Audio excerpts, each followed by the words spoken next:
Good afternoon, everyone.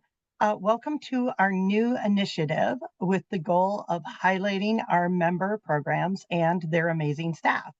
We are kicking off our first coffee and conversation with talking about wellness for advocates, something that's near and dear to my heart.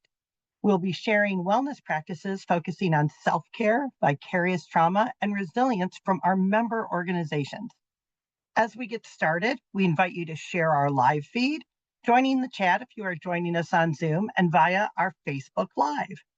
So let's get started with a round of introductions. I'll kick off by introducing myself. I am Toni Coral Evans. I am the Training and Special Projects Administrator at the Maryland Network Against Domestic Violence. I use she, her pronouns, and I am really happy to be here with all of you today. And we are going to ask you to introduce yourselves with your role at the organization and one thing that brought you joy or helped you recharge this week. And my thing that brought me joy this week, I hang this by my desk. It's a lovely ornament I got from a local artist, and she called it Wild Woman. And I love it because it's beautiful purple, like MNADV purple. And I just always look at her and I feel brave and strong. So Danielle, you are the first person that I see on my screen. Can you briefly introduce yourself with your role and your organization and let us know one thing that brought you joy or helped you recharge this week? Well, it says Danielle, but I'm Nicole Jackman. I'm not sure why Danielle. they have, Okay. yeah, I don't know why Sorry, it's showing yes, I'm Danielle. sorry. I just looked and saw Danielle and I was like, wait a minute, That's it's okay. Nicole. You're not Danielle. I'm Nicole Jackman. I'm the Senior Director at Springboard Community Services. So we are the comprehensive DV provider in Carroll County. I oversee all the services. So case management, our VIP program, our safe house, all of it. And so what has brought me joy this week is yesterday I had the pleasure of watching my oldest daughter graduate with her associates in social work. So just to hear her graduate, but also to know that it's social work, it is a different field. She is going to work with elderly and dementia. But it just takes a little bit of pride to know that she's following my footsteps in helping. And then next week, my youngest daughter graduates from high school. So just those personal accomplishments and taking the moment to be present with them is something it's very important in the work that we do is to make sure that we have that good work-home balance. That is terrific. And family is a great source of rejuvenation. Next on my screen is Shannon. Shannon, can you introduce yourself and tell us your role in your organization and something that brought you joy this week or recharged you? Thank you, Toni. Hi, everyone. I'm Shannon Jones. I'm the Director of Human Resources at Hartley House in Frederick, Maryland. I actually just stepped into the Director of Human Resources position 3 days ago. I just transitioned into that, but prior to that, I was Director of Crisis Services at Hartley House for the past 9 years. Been at Hartley House for a total of 18 years. So lots of different transitions. I have something new and exciting that I'm doing now and something new to grow in. So I love that. Something that has brought me joy this week, I would say, is actually my children and I just started a vegetable garden. And my daughter, who's 12, likes to really tend to it with me a lot. So just spending time getting out in the garden, in between the rainstorms lately, that we've had a lot of has been really nice. That's great. That 12 age is they're so active and they Yeah. have so much that they want to do. And in the blink of an eye, you'll be Nicole watching graduations and that's all of that. Uh, Yes. I am going to turn it over for a moment now to Angel Campbell to introduce themselves.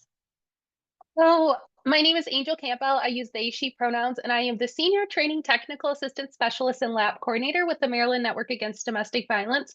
November will be 5 years with the network, and I spend half of my time working with the training team, the other half working with the lab team on the lethality assessment protocol and the rollout of that the lethality assessment program. Um, Something that I guess brought to share today when it comes to joy or something that brings me joy is actually something that I'm doing tonight. And Toni will know this best out of everybody, but I'm a big music person. So I'm going to a concert tonight. provided that the rain holds out. So I'm very excited about that. Music is very healing for me and something that I turn to often when it comes to self-care. And I will turn things back to Tony for the question. Thank you so much. Um, and I know music can be really healing. So I'm going to go back to you, Nicole, and Shannon, and you can feel free to jump in. What does self-care look like for you personally and professionally? And how has it evolved since you've been in this work? I know this is not something that we always talked about in our field. Yeah.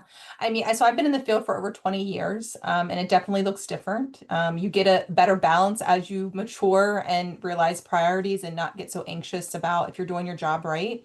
So I think personally and professionally, it's for me, it's having self-care means that you are deliberately taking moments that are consistent and frequent. It is not just going on vacation or I'm getting a massage. Those things are great, but it's how are you incorporating little things within every day.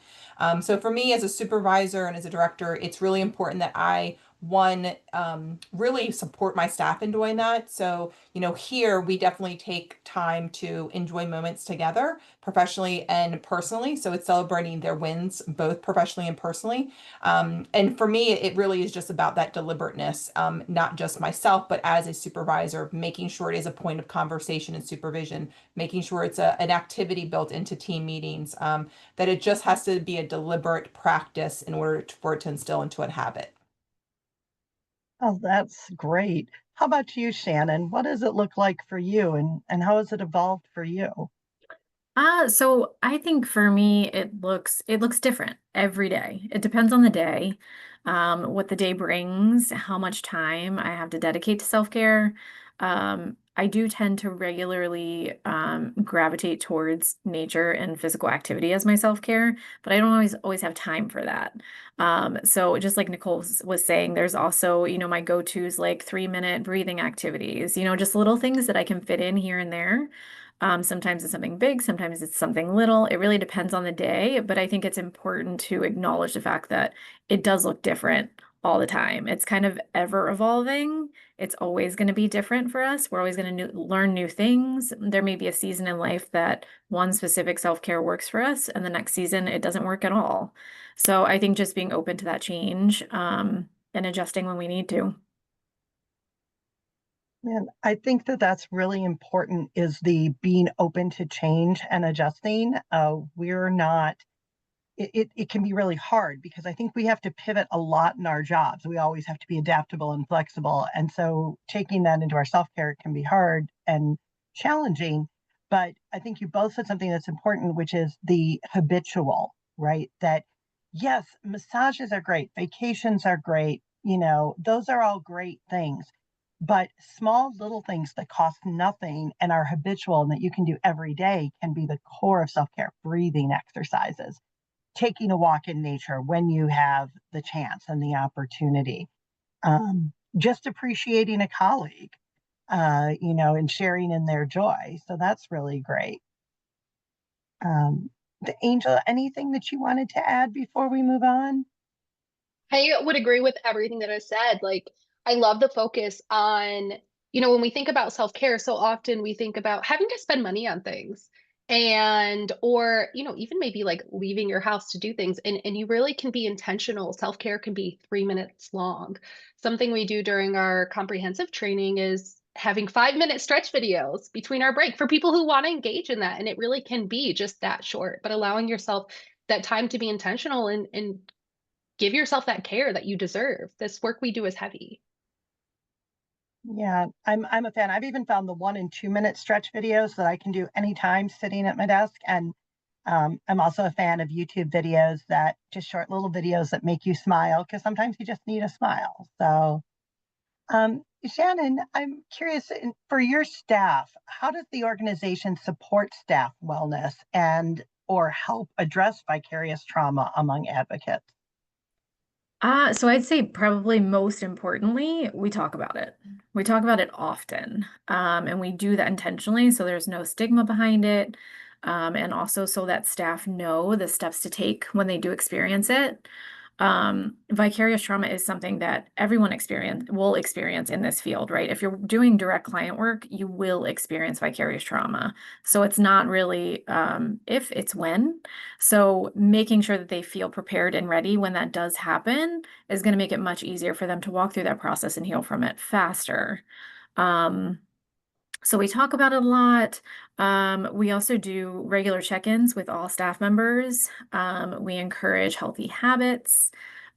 We work towards, that positive and safe environment so that everyone feels open and comfortable with talking to one another about it. And we also just make sure that our leadership team is fully trained on identifying the signs, especially of both burnout and vicarious trauma, so that they can sometimes catch it or notice it before the staff member even notices it themselves. And then they can do that check-in and, say, how can I help? How can I support you through this? I think sometimes it's a lot easier to recognize it in somebody else than it is to recognize it in yourself.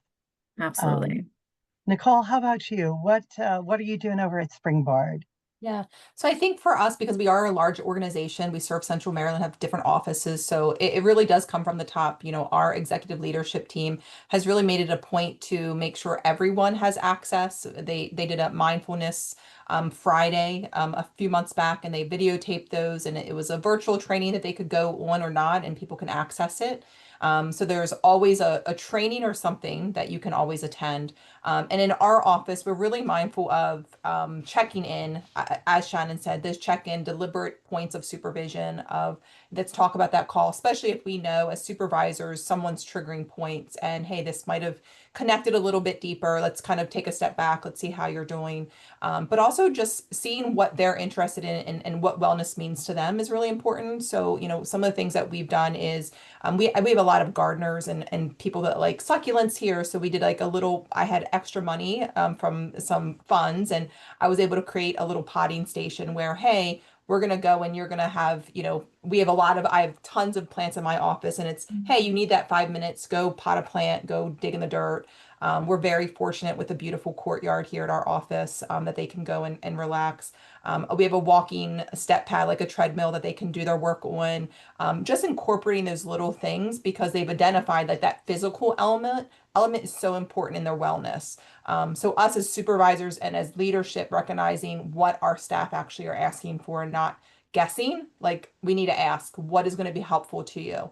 And when those tough cases come on, how can we process that and not be, like Shannon said, it's not be shameful because it's going to hit you no matter what. And you might not even realize it. So also just being prepared as supervisors to look for that and supporting each other as peers, not just supervisors and staff, that we are all helpers. And I think that helps a lot to come from just a more human nature of I'm just here to listen, I'm just here to support. Let's talk about how that impacted you. Yeah, I think that's really important with leadership that you have to look at organizational wellness. Is the organization healthy, right? And it doesn't matter what you say to your staff if you're not practicing what you preach. They're not going to listen. I used to say I was once a horrible warning. Now I try to be a positive role model because they're watching you. They're watching leadership. They're seeing how you handle it. So the fact that you all are being so proactive is so helpful because if they see you taking care of yourselves, it gives them permission, right, to take care of themselves. Yeah. And it also shows investment. One of the things that's hard, obviously, for many of us that are watching or on this is that, there's not a lot of funds for extra stuff. So when we get it, I'm very mindful of using it, but we can reach out and be creative. One of the things my staff said last year was they really just wanted some healthy snacks, especially our overnight staff. And it's kind of like, hey, I just kind of go, I'm on the call. So I reached out to the Kind Bar Foundation, the Kind Bar company, and kind of said, hey, this is what I'm looking for. And they were able to provide us about 6 months worth of free of bars. And, it was just something that the staff really just appreciated of saying, hey, this is what I said I needed, and we're going to try to be creative in how we get it. And I think just showing investment in them goes a long way to them being comfortable to express that, hey, I need a little bit more extra time. And it is a struggle. As a supervisor level, it's a struggle to model it all the time because I want to take more weight so they don't have to take it.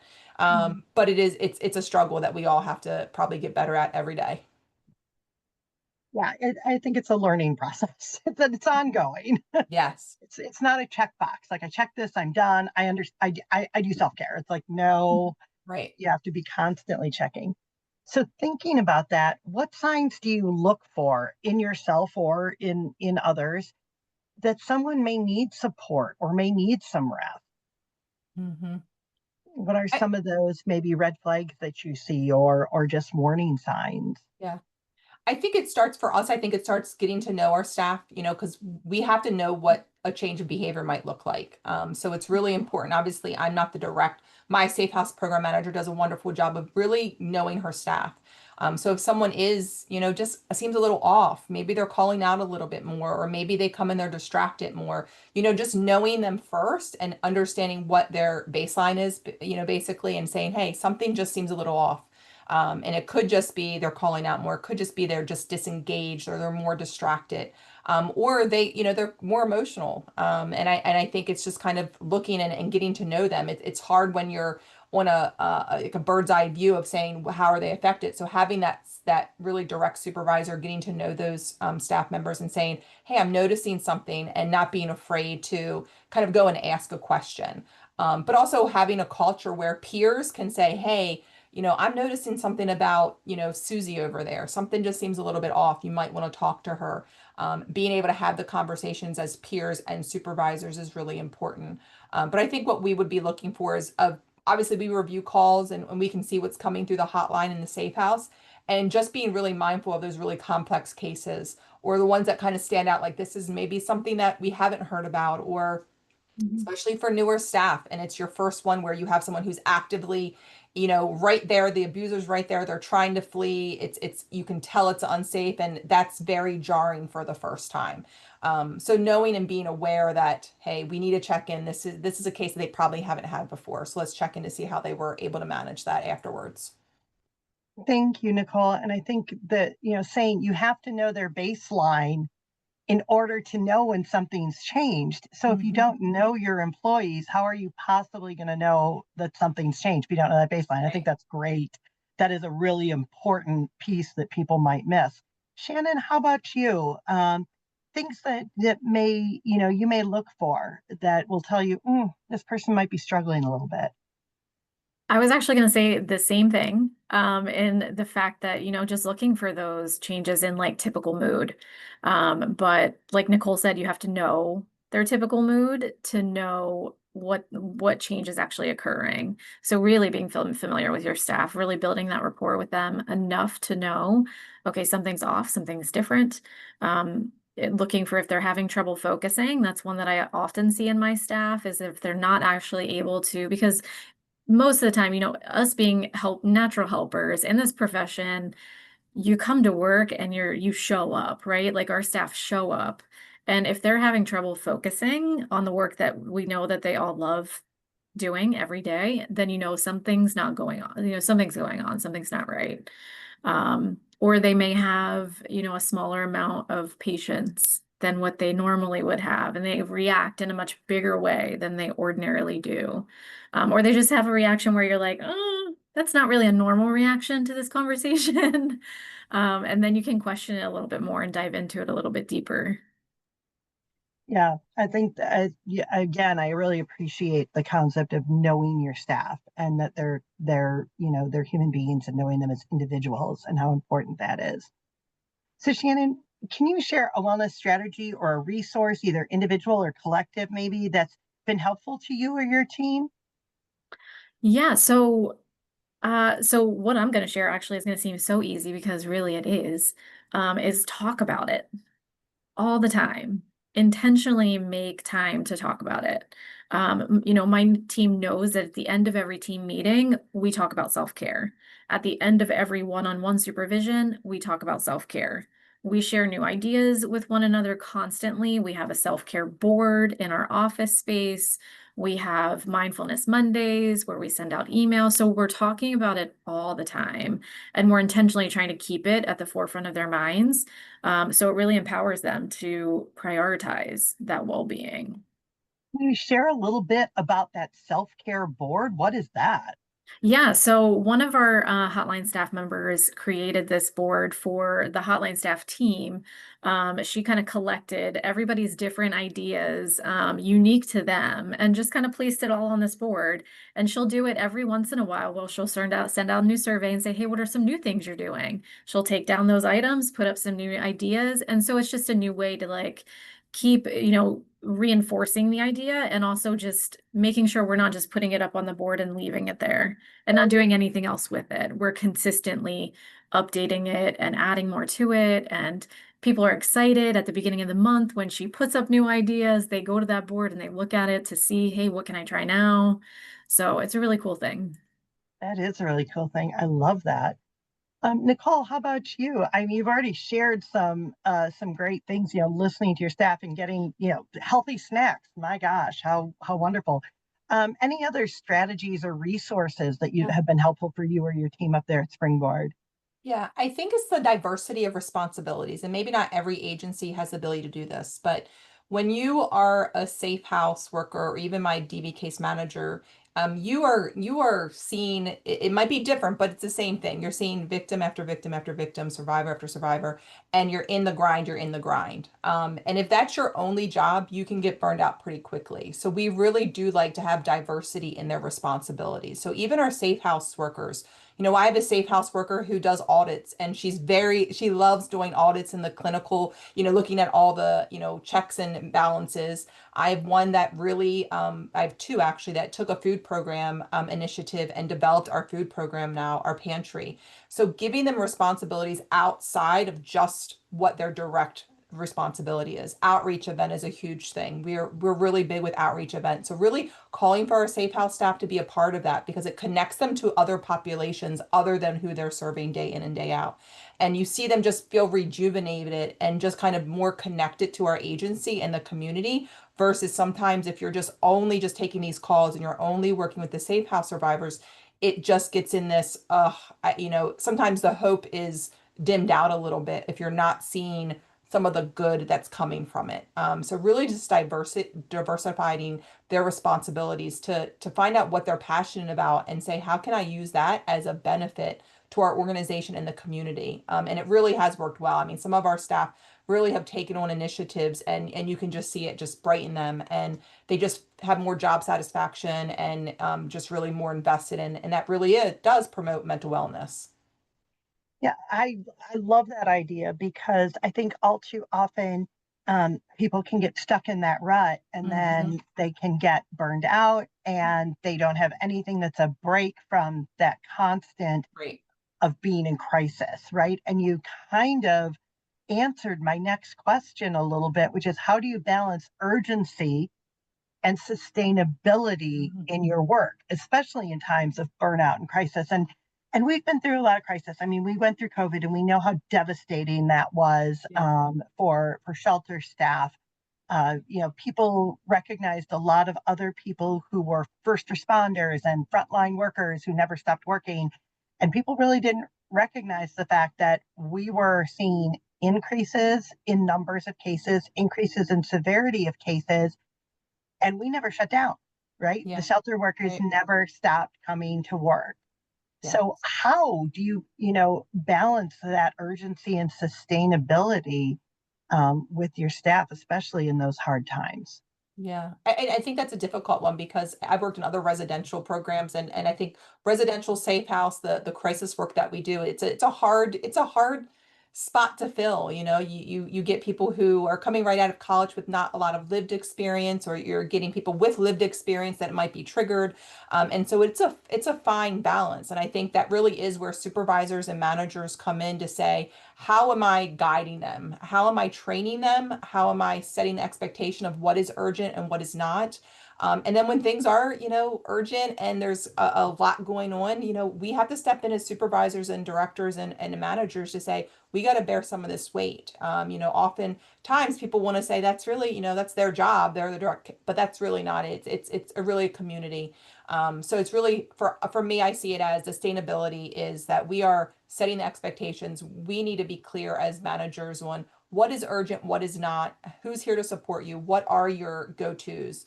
Because some staff, when they come in, they're just not going to have those skill sets.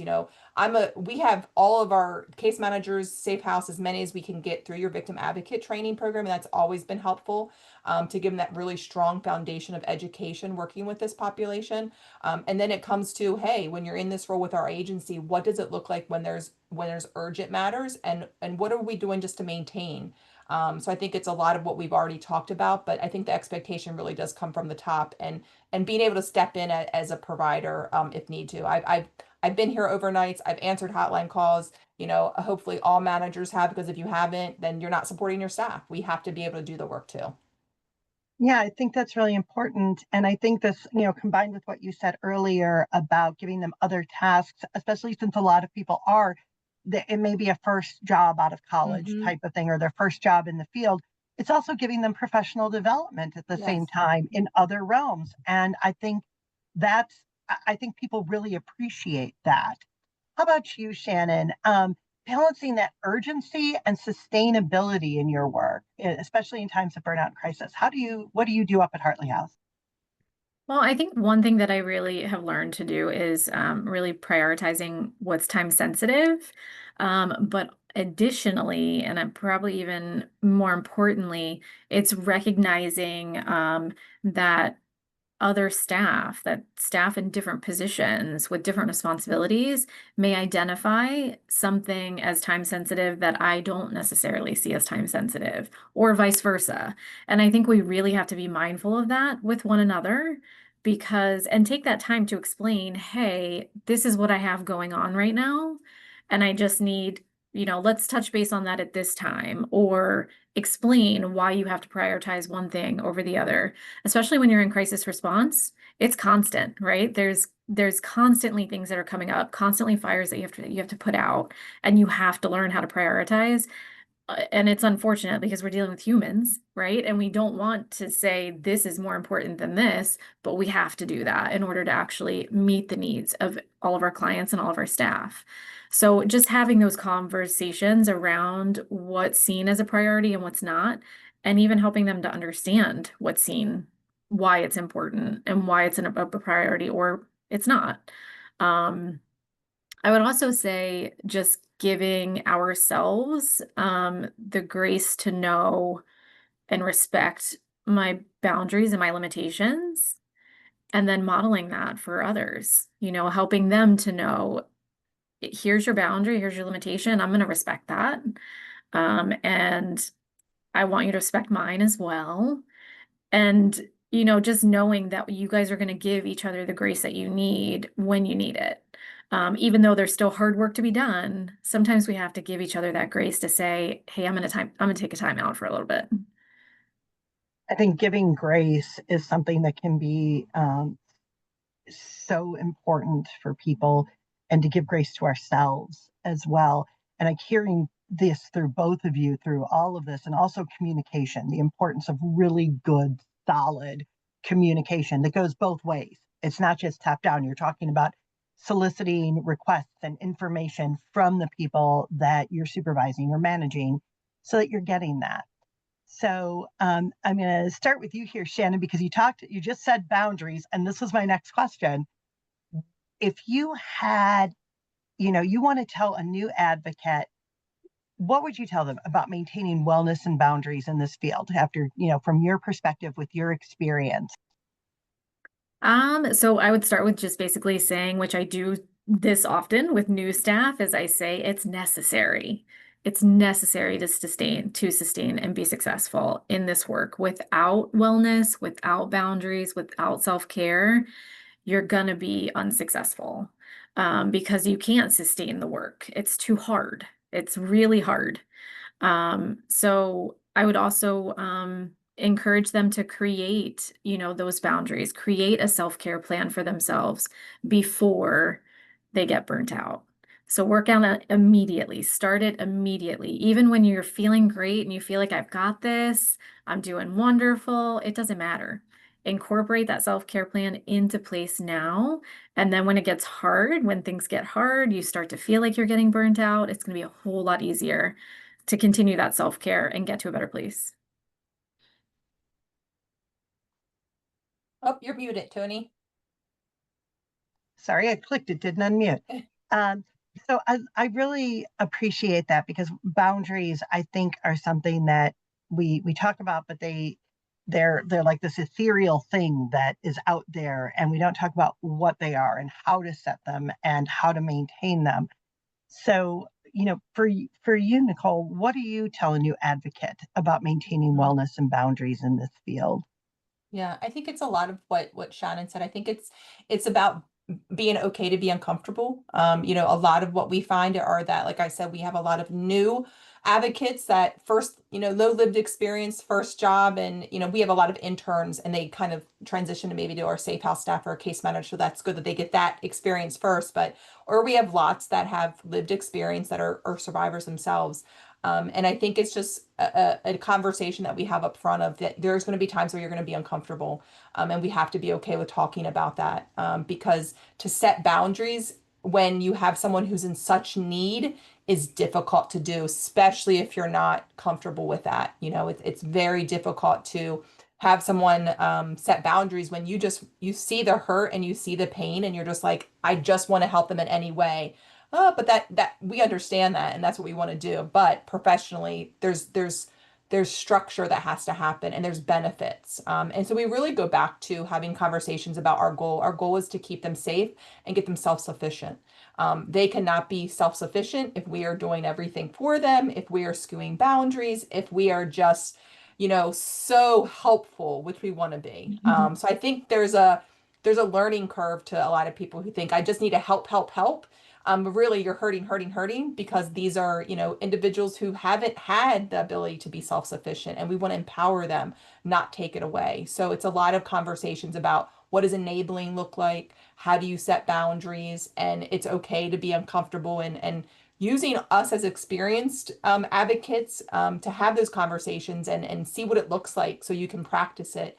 I never sit there and put a new advocate and say, go have that really uncomfortable conversation if they've never had one. It's no, let me show you. Come with me, let's have a conversation so you can see kind of what it looks like. And talking about what they're really scared of. I think when people are setting boundaries and maintaining their own sanity and wellness, they can forget that they have to be a little selfish at times to say, I need this in order to keep me in line professionally, personally, have mental wellness. And sometimes people don't really have the skills yet. So it's building them up to know what that looks like. Thank you so much for that because that is such an important part that we're not raised knowing what self-care is. Like a Right. lot of times we don't know, and when we're told that we're supposed to take time for ourselves, it does feel a little selfish. Hmm. And that's why I always use the Audre Lorde quote, which is self-care is not self-indulgence, it's self-preservation, Right. right? That's an important piece. So I've got one last question for you. And, just to think about from this conversation, what's one intention or word or practice that's really stuck with you that you're going to carry forward from this and maybe talk about with your staff after having spent some time with us on coffee and conversation? Well, I'll say that I learned from Nicole when she talked about the idea of giving staff a different responsibility outside of their normal tasks. I think that's genius. And I can see how that would be so refreshing to someone, especially who's someone who, is on the hotline and they're kind of do the same task every day repeatedly. So I think that's a great idea. I'd really like to incorporate that at Hartley House. Yeah. Terrific. I love that. Mhm. Yeah, and I think for me, I think just listening to all of us talk, it's just being mindful of making sure that we're deliberately ingraining it into the schedules and into conversations and team meetings because everyone is super busy these days and it's easy just to let it go off to the wayside and just being really mindful of that and being present with our staff is really important. I think having conversations like this and bringing it to the forefront is really important for our staff to know like people are talking about it because it's important to talk about, and it's important that we as managers or supervisors, but also peers in the helping profession, that we help each other out, our agencies. We had Hartley House come down to our agency about 2 months ago, and I had a great conversation with them. So it's just about giving and taking, mutually collaboration. And that's with our staff too. I mean, I think they need to understand that there's a community invested in their growth and support. Well, I just want to thank you all so much for coming today, attending, learning. Thank all of our people who are with us on Zoom and Facebook Live and learning more about how our amazing programs are supporting themselves and their incredible staff as we close out Mental Health Awareness Month. I really want to thank Shannon and Nicole for really some incredible words of wisdom that I think we can all take something away from here. And for me, it's just communicate, communicate, communicate. We really are looking forward to doing these coffee and conversations more often. So stay tuned for our future ones that will be highlighting other member programs. Thank you all. Thank you.